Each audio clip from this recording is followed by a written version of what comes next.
In the quaint Long Island village of Amityville, New York, stands a house that has become iconic for all the wrong reasons. At first glance, 112 Ocean Avenue looks like any other colonial-style home.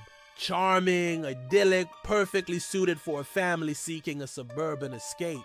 But beneath its picturesque exterior lies the shadow of a chilling story.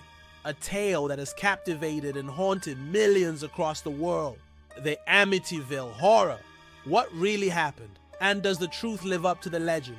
To uncover the mystery, we need to rewind the clock to November 13th, 1974. At approximately 3:15 a.m., 23-year-old Ronald DeFeo Jr., known as Butch, carried out a horrific crime.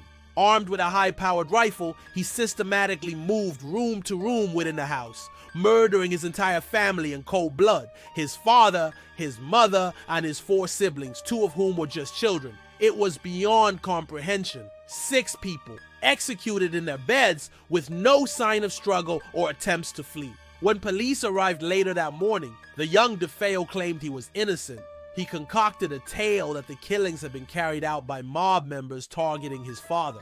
But as investigators dug deeper into the case, inconsistencies in Butch's story began to unravel. Within a matter of days, he confessed. His motive? He claimed to have been plagued by years of abuse at the hands of his father and hinted at hearing voices instruct him to commit the ghastly act. But even with the confession, one detail baffled detectives. How had no one in the family stirred from their sleep during the shootings? Why had neighboring homes been jolted awake by the thunderous sound of rifle fire? It's a mystery to this day. With DeFeo sentenced to 6 counts of second-degree murder, you'd think the strange chapter of 112 Ocean Avenue was closed. But it was only the beginning.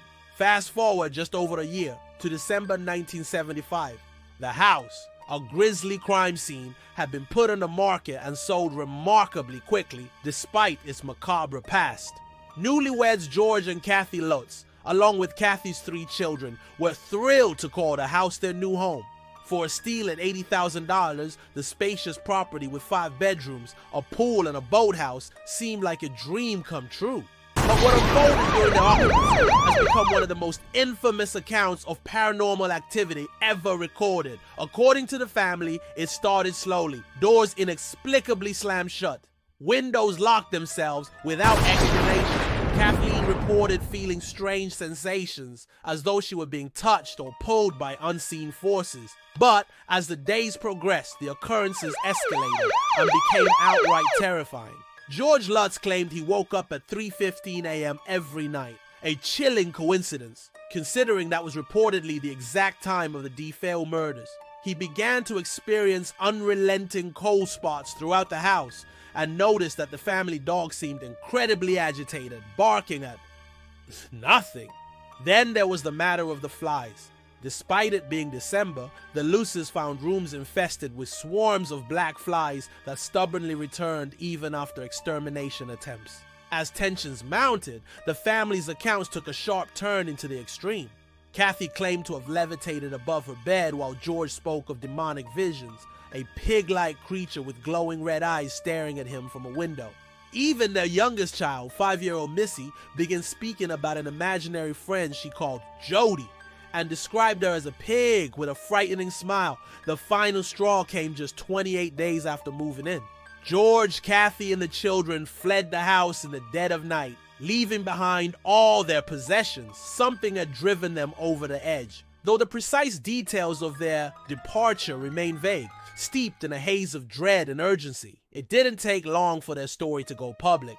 The family enlisted the help of a local reporter who helped document their ordeal. Soon after, they connected with Ed and Lorraine Warren, renowned paranormal investigators who were already famous within the supernatural community. At the Lutz's request, the Warrens visited 112 Ocean Avenue in 1976. What they reported would go on to solidify the house in pop culture legend.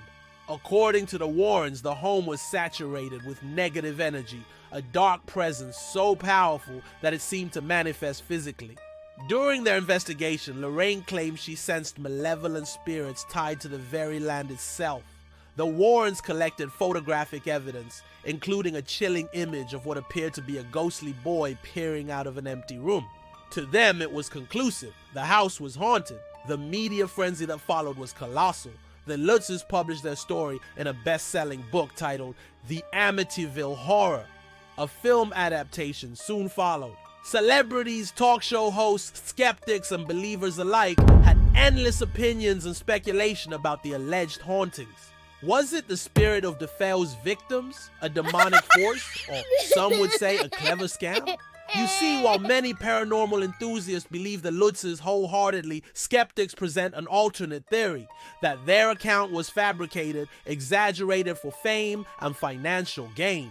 Critics point to contradictions in George and Kathy's statements, as well as their willingness to sell the rights of their story to Hollywood just months after leaving the house. Some even accuse the family of being influenced by the Warrens, who were eager to build their reputation as supernatural experts. It also didn't help that subsequent owners who bought the property after the Lutzes reported absolutely nothing. No flying objects, no glowing pigs, no demonic voices. Aside from nosy tourists and fans drawn to the site like moths to the flame, life at 112 Ocean Avenue was peaceful.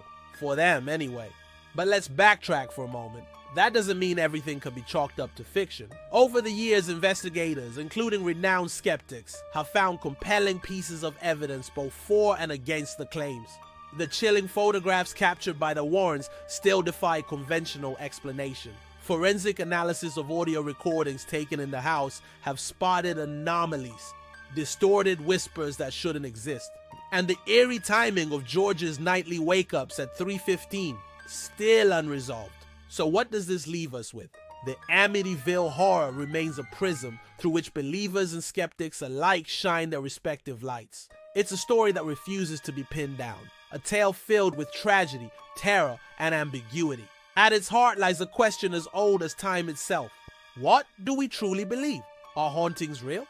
Can evil imprint itself so deeply on a space that it defies logic and reason? Or was it perhaps little more than the product of a very human desire for money, fame, or just attention? What we can say for sure is this: the house at 112 Ocean Avenue, though outwardly serene, will forever bear the weight of its chilling legacy. Whether because of the DeFeo murders, the Lutz's experiences, or the legend that sprang to life in the decades that followed, the Amityville Horror has earned its place in history. Paranormal truth may be elusive, but its shadow, eternal. Today the house remains standing, though its infamous address has been changed to deter unwanted attention. And with time, perhaps its dark energy, whatever your belief, will fade. Until then, the tale of Amityville remains part history, part horror, and fully unforgettable.